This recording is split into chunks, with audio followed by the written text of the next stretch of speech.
a lot of velocity. Let's jump that 6-pin around the 10-pin in the corner there. Just lays in the gutter, and there's no messenger either. And effectively what it means, Cass, is, you know, assuming that he manages to spare here, this is out of his hands. He needs Jens to break down now from here if he's going to win. Well, he certainly does. He needs to spare this one and then strike out, and he's only going to be through the 200 barrier just about then as well. Takes the spare away nicely with a great straight shot, which is what we like to see. But he's certainly under pressure, and Jens Nicol may well turn the screw now. Yeah, nothing he can do now. Dominic Barrett will look at that frame 6 and say, boy oh boy, that was the one that really buried me. Yes, he could have hit the 3-pin head on with the ball and let it run down and take those 3 pins away, but he tried to come around the outside, and as we saw, he got hooked up in the lane conditioner, and it was an open frame. Frame 8, 33 pins. That's not an unassailable lead, but if Jens gets a strike here, he's going to be very close, and there it is, 10 for Jens, and it's going to be tough to stop him now. Yes, he's very much on a roll. 5 strikes so far, although he's got 2 open frames, so has Dominic. Smooth style of the big man. Great rotation here, and that's right in the 1-3 pocket. The hot spot for the right-hander. And it looks like the pressure's off. You can see the winning post, and out comes that great big smile again. Sort of a knowing smile, isn't it? What do they call him? The smiling assassin. He's about to claim another victim, although Dominic Barrett is not going to go quietly. Dominic, another strike.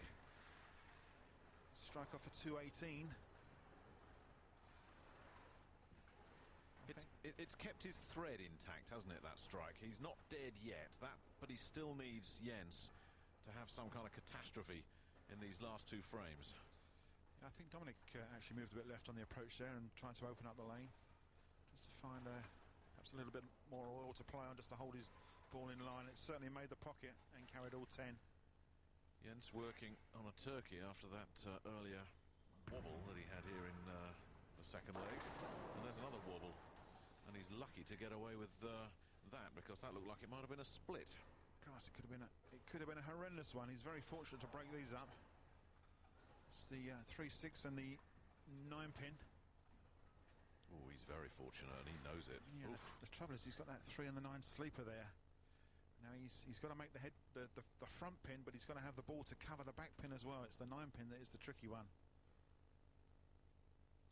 Yeah, this is missable. As Cass said, the sleeper, that is a pin that is obscured by a leading pin. And if you hit that lead pin wrong, ball and pin will slide around and leave that back pin standing. And in fact, he's overcompensated completely and missed the right-hand pin.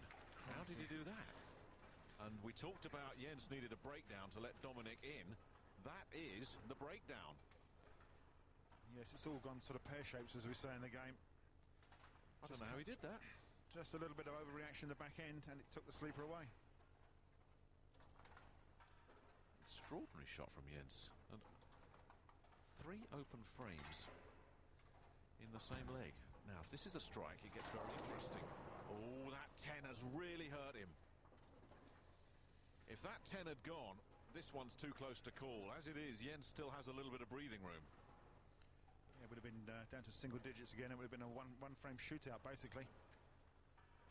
Didn't get the messenger to go across. That 10-pin standing there.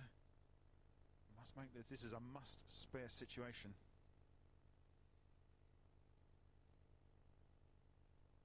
And even if he makes it, he's going to be 10 pins adrift.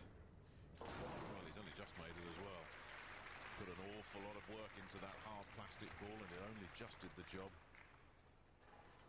And it's close, but he's trailing.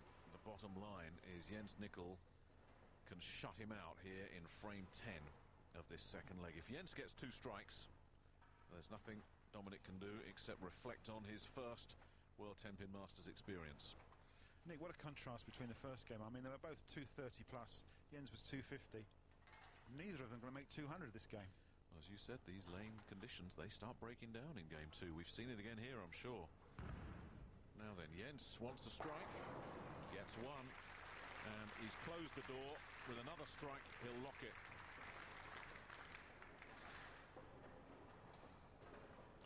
Cash. That's more or less it, isn't it? I think with the spare he's locked this one up. Yeah, he's just checking the score himself.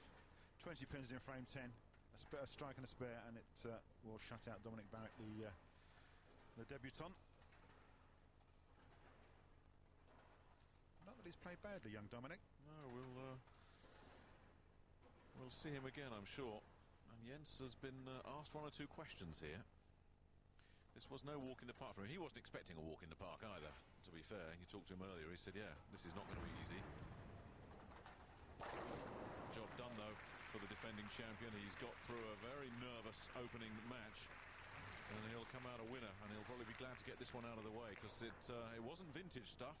But the only thing that matters in this tournament, Cass, is that you're in the lead at the finish.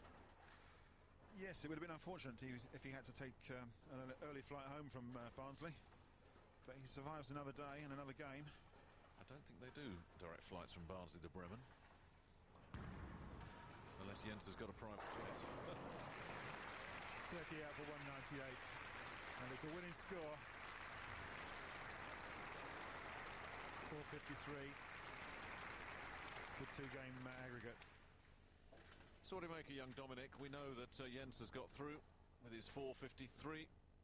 Dominic hasn't acquitted himself badly, has he? No, and he's finishing in style. It's just a bit unfortunate. He's had a couple of open frames, that 2-8-10 split. Yes, that'll be the thing that'll bother Dominic, I think, when he goes and watches the tape. He'll look back and say, that was my chance, and then he'll see another chance that he could have had as well, and neither of them he was able to take. And when you're up against somebody like Jens Nicol, if you've got the opportunity, grab it, because it's gone very quickly. Well, let's say it's going to be a nice learning curve for Dominic. He's playing here with the world's best. He's played against the defending champion, and he's performed quite well.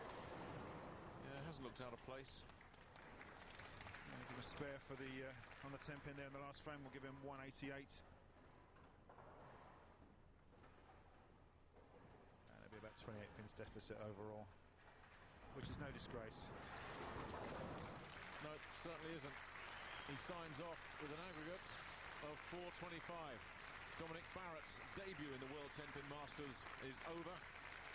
He's been beaten by the defending champion Jens Nicol, who's leading the applause for his young opponent. But it's experience that triumphs over youth on this occasion. By 28 pins, the defending champion Jens Nicol is through to the quarterfinals. So Jens Nicol through to the quarterfinals, where he'll play the winner of Guy Kaminski and Thomas Lee Anderson. Still to play, World Cup holder Linda Barnes, Masters legend Tori Torgerson, the man who threw that 300 game last year, Jason Belmonte, and PBA pro Chris Barnes. But for the moment, Jens Nicol is on course to defend his World 10-Pin Masters title.